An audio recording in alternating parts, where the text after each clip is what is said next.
সকালবেলা ঘুম থেকে উঠে টুথপেস্ট নিলাম। শুনলাম সেই টুথপেস্টটা নাকি ক্যান্সারের ক্ষতিকর উপাদান আছে। তারপর সকালে নাস্তায় পরোটা খেলাম, যেটা ভাজা হয়েছে বারবার ব্যবহার করা পুরনো তেল দিয়ে।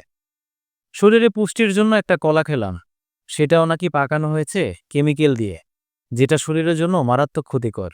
তারপর বাজারে গেলাম, সবজি কিনলাম, কিন্তু সেগুলো হাইব্রিড রাসায়নিক সার আর কীটনাশকে ভরা।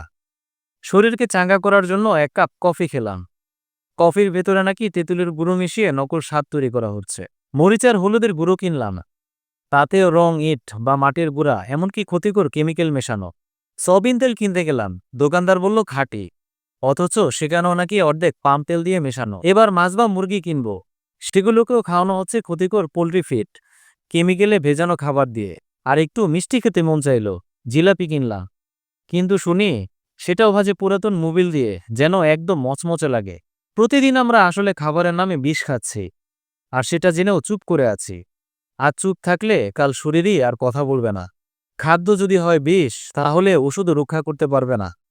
সচেতন হও, নিজের জন্য, পরিবারের জন্য।